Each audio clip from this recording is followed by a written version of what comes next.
Reason number 33 to get a Nissan: the cold. Because winter isn't done with us yet. Good thing the 2026 Nissan Rogue was built to conquer all conditions. With intelligent all-wheel drive, standard heated front seats, heated steering wheel, and heated mirrors, you can leave the worst of winter out in the cold. Lease the 2026 Nissan Rogue S starting at 0.4% for up to 36 months. Includes a 0.5% loyalty rebate for qualifying Nissan customers. Until March 2nd on approved credit. Conditions apply. Details at Nissan. Well, major policy reversal from the Trudeau government. They're going to lower the number of permanent immigrants that they allow into the country by over 20% from that previous target high of 500,000. Comes after 3 consecutive increases to Canadian targets over those 3 years. Let's get Patrice Brunet's take on what we saw yesterday. He's an immigration lawyer. Patrice, welcome back to the show. Hi, Elias. Listen, I would imagine immigration lawyers very much want high numbers of immigration. It's good for business. Well, surprisingly, not necessarily. I mean, the phone has been ringing off the hook for the past few months with all those back-to-back announcements by Legault, by Miller as well, by both levels of government, and there's a lot of confusion out there. But, so yesterday we see Trudeau and Mark Miller, the immigration minister, and they have like a come to Jesus moment. I think I've been hearing the calls here for a long time to do what they eventually did. What's your take? Well, what we've heard is Miller announcing a drastic reduction of immigration targets for the next couple of years. They're going to bring it down from 500,000 to 365,000. It's interesting because I look back in my, I sometimes I write letters of opinion in the media, and there was one that was reproduced in 2018, 6 years ago, when Legault first announced ceilings of cap of 40,000 CSQs per year. And I said, well, what happened to the 1% rule? That 1% rule, I'll explain what it is. It's been in effect for immigration at the national level since the 1970s. And it's worked pretty well. 1% means that we have a capacity to integrate 1% of new immigrants per year of our population. So if you have a population, at the time in 2018, the population of Canada was about 35 million people. And Canada welcomed 340,000 people. So that's about 0.9%. So that's about 1%. But over the past few years, the federal government has increased it to 500,000. So there's only 40 million people in Canada. So that's way above. And what have we seen over the past few years is pushback from the population, pushback from the provincial governments who are saying, hold on, we didn't plan for this strain on our social system, on our education, on our health system. So that pushback is healthy at the time, and it was predictable. If they had planned correctly over the next few years, it would have been predictable. Yeah. Now, what Miller's doing, I think he's playing a game of yo-yo. So he's going back, but too fast, and he's forgetting that there's humans behind these things. If you're dialing it back over a short period of time, 2 years, back to 340,000 from 500,000, what does it mean? It's going to take much longer for refugees to get permanent residence. It's going to get much longer for family reunifications to happen. It's going to get much longer for those who have a CSQ to get permanent residence in Quebec. It's already too long.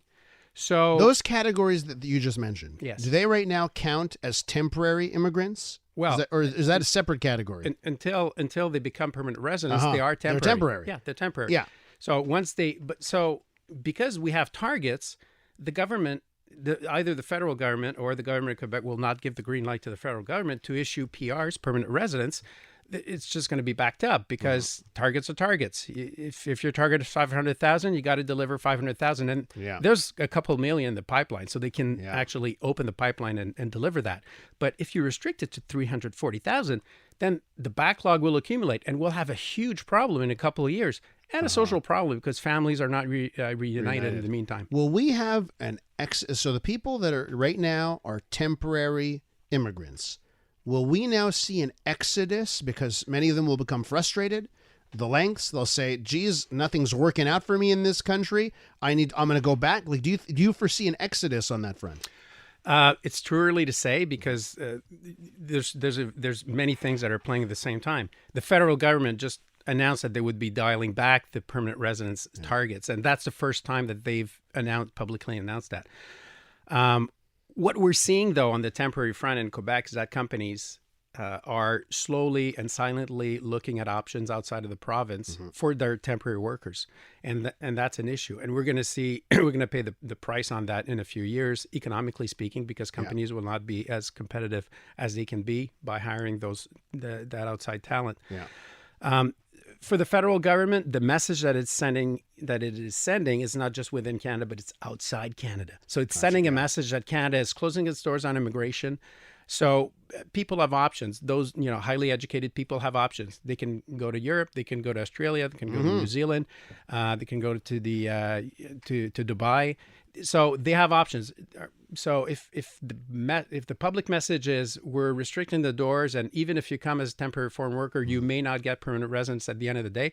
Well, what's a couple going to do with their kids? So and one of the things I think about is, okay, could we be missing out on talent, right? I mean, this is the name of the game, getting the best brains from around the world to come here, right? So does a reversal like this mean that Canada will become less competitive on the race that you mentioned a lot of the peer countries that we have to get the brightest minds to come here?